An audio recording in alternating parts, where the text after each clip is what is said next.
प्यारे बच्चों, मैथ्स गुरुजी YouTube channel पर आपका स्वागत है।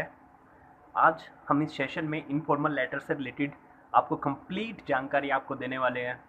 तो हम इस सेशन को 3 पार्ट में आपको समझाएंगे। सबसे पहले होगा इनफॉर्मल लेटर, उसके बारे में इंट्रोडक्शन। फिर नेक्स्ट हम पढ़ेंगे कि किस तरह से हम इनफॉर्मल लेटर को लिखते हैं, मीन उसका स्ट्रक्चर। फिर नेक्स्ट लास्ट में आपको कुछ एग्जांपल जो पिछले साल प्रीवियस ईयर में कुछ भी डिस्क्रिप्टिव एग्जाम्स में कुछ लेटर अगर इनफॉर्मल लेटर से रिलेटेड पूछे गए हैं, उनके एग्जाम्पल से आपको पूरा क्लियर कर देंगे कि इनफॉर्मल लेटर एक्चुअली होता क्या है। तो सबसे पहले फर्स्ट पार्ट इंट्रोडक्शन, क्या होता है इनफॉर्मल लेटर का इंट्रोडक्शन। देखिए प्यारे बच्चों, जैसा कि आपको स्क्रीन पर दिख भी रहा है कि क्या है इनफॉर्मल लेटर से रिलेटेड, मैंने सारा यहाँ पर लिखा हुआ है। तो सिंपल मोटे तौर पर अगर समझा जाए, इनफॉर्मल लेटर वो लेटर होते हैं जो हम अपने रिलेटिव्स को लिखते हैं। जैसे रिलेटिव्स हमारे माता हो गए, पिता हो गए, भाई बहन या कोई भी मित्र हो गया। तो जो हम लेटर अपने रिलेटिव्स को लिख रहे हैं, सगे संबंधियों को लिख रहे हैं, वो सभी एक इनफॉर्मल लेटर के अंतर्गत आएंगे। जैसा कि हम यहाँ पर एक आपको एग्जाम्पल भी दिख रहा है कि आपका नाम आदित्य है। आपने इस लेटर में सपोज करके चलना है कि आपका नाम आदित्य है। आप अपनी माता जी को पत्र लिखिए जिसमें आपके साथ छात्रावास में हुई दिक्कतों का उल्लेख किया गया हो। देखिए, आप हॉस्टल में रहते हैं, उस हॉस्टल में आपके साथ क्या क्या परेशानी हुई है, वो सभी परेशानी आपने लेटर में लिखना है, और वो लेटर आपने लिखना है अपनी माता जी के नाम। तो हम अपने रिलेटिव्स को अगर लिख रहे हैं तो वो ये लेटर होगा हमारे इनफॉर्मल लेटर के अंदर आएगा। ये जो एग्जाम्पल लिखा हुआ है, ये जो लेटर लिखा हुआ है, ये अभी कुछ समय पहले हरियाणा हाई कोर्ट क्लर्क का एग्ज़ाम हुआ था। उस हरियाणा हाई कोर्ट क्लर्क के एग्ज़ाम में ये लेटर पूछा गया था। तो आई थिंक इंट्रोडक्शन पार्ट आपको पता लग चुका होगा कि क्या होता है हमारे पास इनफॉर्मल लेटर। तो इंट्रोडक्शन के बाद अब हम आते हैं इसके स्ट्रक्चर के ऊपर। क्या कैसे हम इस लेटर को लिख सकते हैं, इनफॉर्मल लेटर को। प्यारे बच्चों, समझने वाली बात यही है कि क्या होता है इसका स्ट्रक्चर इनफॉर्मल लेटर का। देखिए, यहाँ पर मैंने कंप्लीट आपको इस डायग्राम से समझाया हुआ है इस पूरे इनफॉर्मल लेटर के स्ट्रक्चर को। सबसे पहले मेरी एक बात ये जरूर याद रखना, जो लास्ट ईयर का डिस्क्रिप्टिव एग्जाम हुआ था, उस एक्सपीरियंस के बेस के ऊपर हमें ये पता लगा है कि जो लेटर था वो आपने एक वर्ड एक ब्लॉक में लिखना था। जैसे यहाँ पर आपको दिख रहा है, यहाँ पर ये ब्लॉक्स दिख रहे हैं आपको। जैसे आपने एड्रेस लिखना है गीता कॉलोनी, तो फर्स्ट ब्लॉक में गीता, सेकंड ब्लॉक में कॉलोनी, और जो कोमा या हाइफन है वो आप एक साथ लिख सकते हैं, उसकी कोई दिक्कत नहीं होगी। लेकिन ये बात याद रखनी है कि हर ब्लॉक में एक लेटर आपने लिखना है। अगर आप एक साथ मिक्स करोगे तो यकीनन आपके नंबर कुछ कम आएंगे। तो लास्ट टाइम ये भी देखा गया था, जो स्टूडेंट हिंदी में लिख कर आए थे उनके मार्क्स ज़्यादा आए थे। तो आप कोशिश कीजिए, आप हिंदी में तैयार कीजिए लेटर। बिल्कुल सिंपल सी बातें हैं। देखिए, जो मैं आपको स्ट्रक्चर बता रहा हूँ, सबसे पहले एड्रेस ऑफ राइटर। जो भी इस लेटर को लिख रहा है, उस लिखने वाले का एड्रेस, गीता कॉलोनी, नई दिल्ली। और अगर आपको दिल्ली का पिन कोड पता है तो आप लिख सकते हैं, नहीं तो कोई ज़रूरी मैंडेटरी नहीं है। तो सबसे पहले हमारे पास आता है इसके अंदर एड्रेस ऑफ राइटर। देखिए, सेकंड थिंग हमारे पास आती है डेट। किस तारीख को आप ये लेटर लिख रहे हो, दिनांक 6 जून, 7 जून, जो भी है, 6 जून 2017 डेट आ गई। फिर हमारे पास आता है, आप अगर लेटर अपने भाई को लिख रहे हो, प्रिय भाई आकाश। और अगर आप अपना ये लेटर अपनी मदर को लिख रहे हो तो आप लिख सकते हो आदरणीय माता जी। तो वो डिपेंड करता है सैल्यूटेशन। अगर भाई को लिख रहे हो प्रिय भाई आकाश, और अगर माता जी को लिख रहे हो आदरणीय माँ।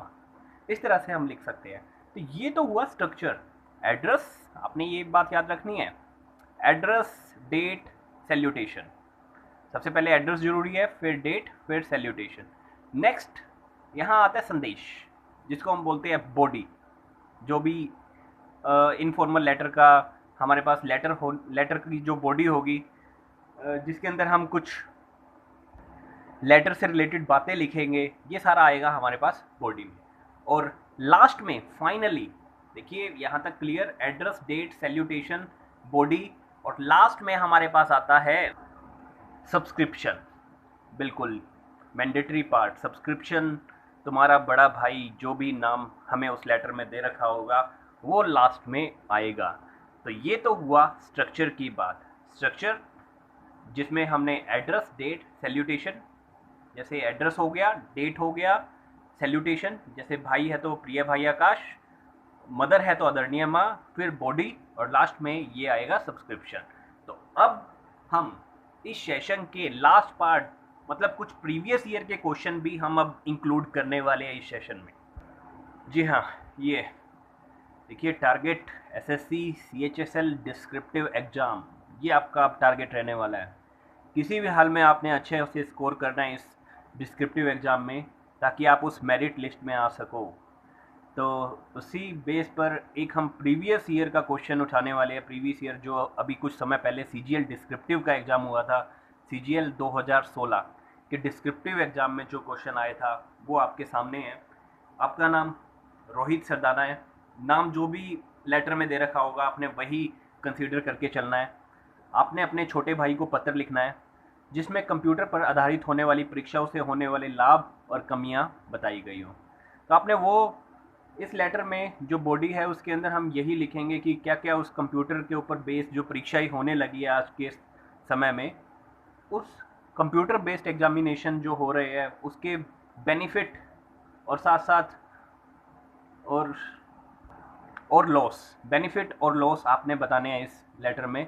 लाभ और कमियां हमने इस पूरे लेटर में समझानी है। तो सबसे पहला जो हमारे पास पार्ट होता है वो होता है एड्रेस। हम ये लेटर स्टार्ट करते हैं। देखिए कुल मिला के लेटर जब भी आप स्टार्ट करो, बस उसका स्ट्रक्चर आपको अच्छे से पता होना चाहिए। अगर आपको स्ट्रक्चर का अच्छे से पता है तो स्ट्रक्चर के अलावा जो बॉडी पार्ट रह जाता है, आप इसी टॉपिक से रिलेटेड बॉडी पार्ट में आप कुछ भी लिख सकते हैं। लेकिन अगर आपका स्ट्रक्चर ही गलत हो जाता है तो आपके मार्क्स बहुत कटने वाले हैं। बस आप स्ट्रक्चर अच्छे से कीजिए और बॉडी पार्ट में आप कुछ जो लेटर पूछा गया है उसी से रिलेटेड कुछ बातें आप लिख दीजिए। बस स्ट्रक्चर आप अपना बढ़िया रखिए। स्ट्रक्चर जो इस लेटर का है वो आपका सही होना चाहिए बिल्कुल। जैसे यहाँ पर हम लेटर स्टार्ट कर रहे हैं, सबसे पहले एड्रेस ऑफ राइटर, जो भी एड्रेस है हमने लिख दिया। एड्रेस के बाद डेट आती है, डेट के बाद आता है जो प्रिय भाई। अगर आप भाई को लेटर लिख रहे हो तो प्रिय भाई रोहन, और अगर आप मदर को लेटर लिख रहे हो, मैंने अभी बताया है आदरणीय माँ, तो अगर आप छोटे भाई को पत्र लिख रहे हो प्रिय भाई रोहन, और शुभ आशीर्वाद, इस तरह से आप लिख सकते हो। और इसकी बॉडी पार्ट में यही आएगा कि क्या क्या कंप्यूटर के ऊपर जो कंप्यूटर बेस्ड एग्जामिनेशन हुए हैं, क्या क्या उसके बेनिफिट है और क्या क्या उसके लॉस हो रहे हैं। जैसे हम इसकी बॉडी में यही लिख सकते हैं जो बेनिफिट हुए हैं। एक सबसे बड़ा बेनिफिट जो कंप्यूटर बेस्ड एग्जामिनेशन हुए हैं उसका ये है कि समय की बचत होने लगी है। जो स्टूडेंट है उसको जो आंसर के लिए सर्कल करने की बजाय आप इतना टाइम नहीं लगता, तो समय की बहुत बचत हो रही है। और जब पेपर चेक होते हैं उसका रिजल्ट भी बहुत जल्दी आने लगता है अगर ऑनलाइन एग्जामिनेशन है। और ऑफलाइन एग्जामिनेशन चेक करने में बहुत टाइम लगता था, जबकि ये जो ऑनलाइन एग्जामिनेशन है वो चेक करने में इतना समय नहीं लगता, क्योंकि सारा का सारा कंप्यूटर बेस्ड एग्जामिनेशन। तो सबसे पहला मेन पॉइंट जो हम कह सकते हैं, समय की बचत, समय की बचत होने लगी है। और ध्यान दीजिए लास्ट में जो पेपर में आप लेटर लिख रहे हो, एक लेटर, एक वर्ड, एक ब्लॉक में होना चाहिए। और क्या क्या एडवांटेज हो सकते हैं हमारे पास यहाँ पर, एक हम ये कह सकते हैं पारदर्शिता। पारदर्शिता मीन जो रिजल्ट है वो काफ़ी फेयर होने लगे हैं। जो ऑफलाइन एग्जामिनेशन में नकल के चांस ज़्यादा थे, जबकि ऑनलाइन एग्जामिनेशन में नकल के चांस बहुत ही कम हैं। तो रिजल्ट काफ़ी फेयर आने लगे हैं। और हमारे पास क्या क्या एडवांटेज हो सकते हैं, ये सारा चीज़ें हमने यही लिखना है कि एडवांटेज, समय की बचत हो गई, नकल पर शिकंजा कस रहा है। तो जो इसके एडवांटेज आपको लगते हैं वो सारा आपने इस बॉडी पार्ट में लिखना है। और फिर साथ साथ डिसएडवांटेज भी बतानी है।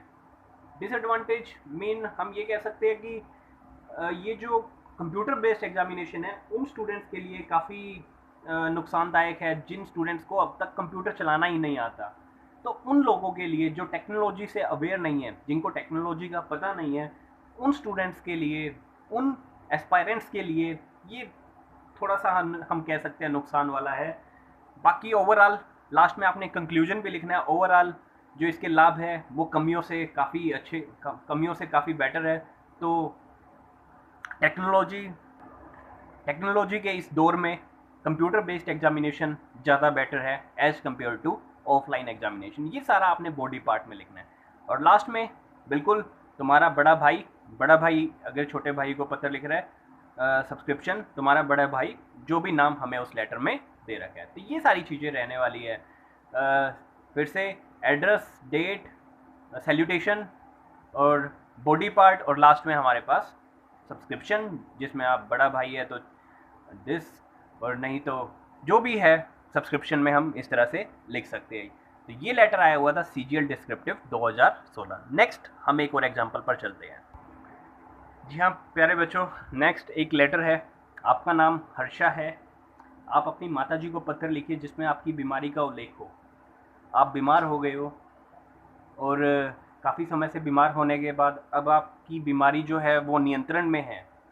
तो आपने एक लेटर लिखना है अपनी माताजी को जिसमें आपकी बीमारी का उल्लेख हो तथा कैसे आपने उस बीमारी पर काबू पाया, ये सब बताया गया हो। तो ये लेटर भी देखिए माताजी के नाम, माताजी रिलेटिव्स में है, तो ये लेटर भी इनफॉर्मल लेटर का पार्ट है। ये जो क्वेश्चन था वो CHSL डिस्क्रिप्टिव 2014 का लेटर आया हुआ है, उसका ये पार्ट हमने लिया है इनफॉर्मल लेटर के अंतर्गत। लेकिन उस समय 2014 के जो 2014 में उस समय 2014 में ये इंग्लिश सेक्शन में आया हुआ था। उस समय जो डिस्क्रिप्टिव था, इंग्लिश, रीजनिंग, सारे डिस्क्रिप्टिव में आया करते थे। तो ये इंग्लिश सेक्शन में था, हमने उसको हिंदी में कन्वर्ट करके लिखा है। तो ये लेटर अपनी माता जी को लिख रहे हो तो दिस इज इनफॉर्मल लेटर। तो इनफॉर्मल लेटर का आपको स्ट्रक्चर पता है, एड्रेस, डेट और सैल्यूटेशन। आप अपनी माता जी को लेटर लिख रहे हो, आदरणीय माँ, और ये भी जरूर लिख दीजिए सादर चरण स्पर्श, ये लिख दीजिए, थोड़ा अच्छा लगता है इस लेटर में। तो ये 3 चीज़ें फिर से, एड्रेस, डेट, सैल्यूटेशन। उसके बाद हमारे पास यहाँ पर आती है बॉडी।